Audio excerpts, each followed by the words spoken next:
May biglang bumulaga sa status ni Naoya Inoue bilang undisputed Super Bantamweight World Champion. Masamang balita ito kay Inoue. Former 3 Division World Champion na si John Ariel Casimero mas lalong pinapatalas ang kanyang mga banat kay Inoue. Inoue, sobrang bistado na ni Casimero. Kim Ye-jun ang makakalaban ni Inoue. Walang takot at sinabing kaya niyang saluhin ang mga suntok ni Inoue. Dito po galing mga kwento ang balita na ibabagi ko sa inyo. Kaya tara, kwentuhan na!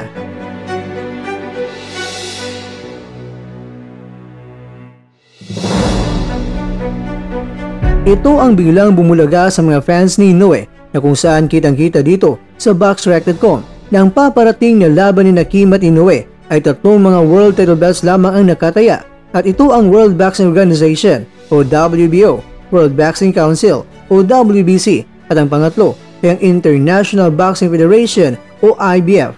Ang world title belt na hindi nakataya mga kwento ay walang iba kundi ang WBA belt o World Boxing Association belt. Ang WBA kasi mga kwento kung ating matatandaan ay matagal nang nagbigay ng mandatory fight kay Inoue at ang mandatory challenger ay ang taga-Uzbekistan na si Murodjon Akhmadaliev. Kaya naman, matagal na nagbanta rin ng WBA.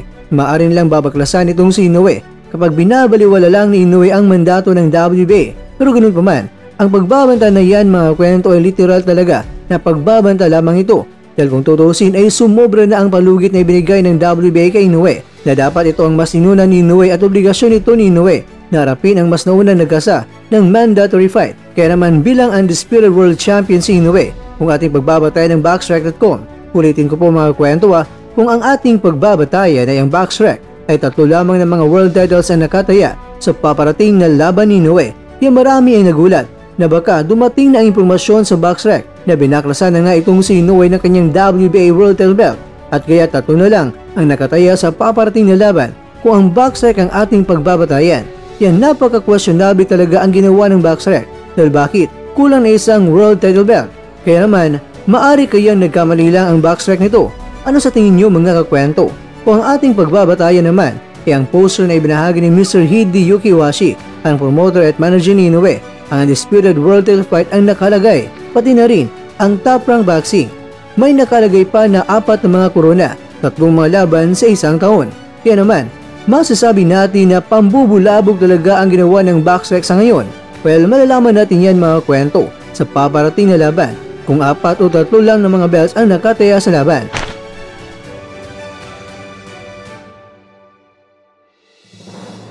Pero ayon sa ibinalita ng Yahoo News Japan ay maaring ibakante pa rin ni Inoue itong WBA belt niya dahil pagkatapos na isako ni Inoue ang Koreano, ang WBC belt pa muna ang kanyang unahin kontra yan kay Alan Picasso Romero at ang laban ay gagawin sa Amerika. Ibig sabihin, lalong kukulo ang dugo ng WBA kaya maaring babaklasan talaga itong si Inoue dahil hindi pa rin niya harapin ang WBA interim champion na si Akhmadaliev. Yan napakamot na lang sa ulo ang mga boxing fans sa buong mundo dahil bakit talaga iwas boy itong si Inoue kay Akma.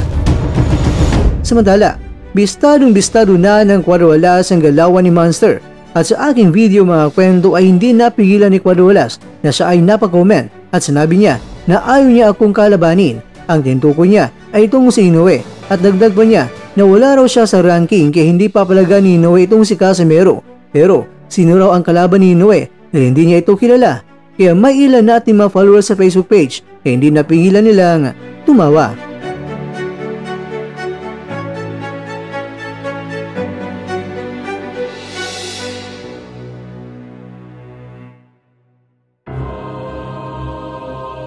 Mga kakwento, abot langit ang kayabangan ng Koreanong ito pero baka pagdating sa laban ay babagsak lalagapak ito sa impyerno.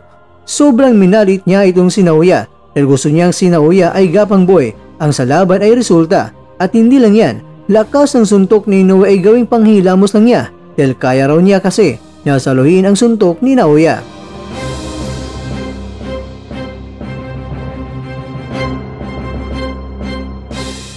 Sino na naman yung pinalit mo, Naoya?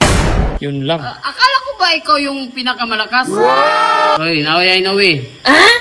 Huwag kang matakot kay Cuadroalas, ha? Parang pinapalata mo na talaga na natatakot ka talaga sa akin. Pinapalata mo na talaga na natatakot ka talaga sa akin. hingin natin yan ayan si Quadrolas, oh. Hingin natin kung ano yung masasabi niya tungkol sa sa kalaban ni Naoya Inoue. Tol, daming daming sombrero Mga sombrero ko. Dami yan Lahat ba may sombrero na? Siguro. Order na kayo. Tol, may tanong ako sa iyo, Tol. Ano? May ako sa iyo ba? Ano yung masasabi mo sa kalaban ngayon ni Naoya Inoue? Parang nakahanap na naman ng kahit sa yung parang mamahinang nila lang ba? Naoya. Oo. Sino na naman yung pinalit mo, Naoya? Ha? Yun lang. Akala ko ba ikaw yung pinakamalakas? Yung pinalit mo sa kalaban mo, hindi naman natin kilala yun. Sino ba yun? Abati ka. Na tayo Kabistuhan na. Kabistuhan na tayo Abati ka. Uy, Naoya Inoue, hindi ikaw ang tunay na malakas. Yan Naghihintay lang ako sa'yo kung kailan ka...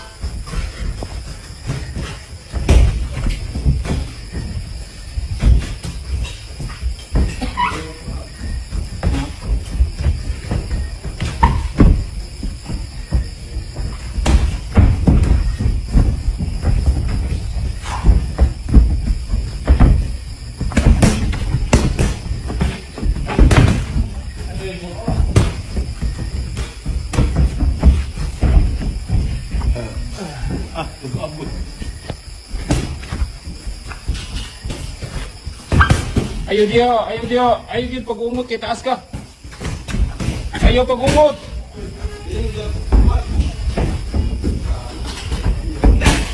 Dagan juga, dagan tuyok.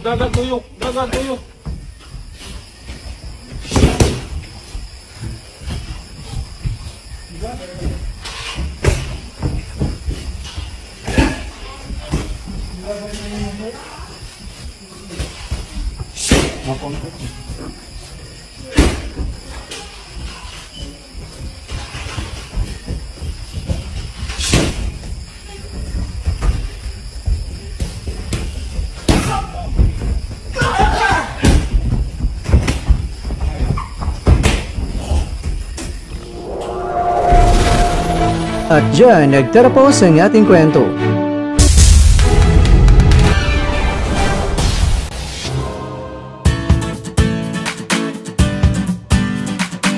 Maraming salamat mga kakwento sa inyong panonood. Pero baka naman mga kakwento ay nagustuhan niyo po ang kwento natin ngayon, baka pwede niyo po akong mabigyan dyan ng like, subscribe at pa-click na rin sa bell button.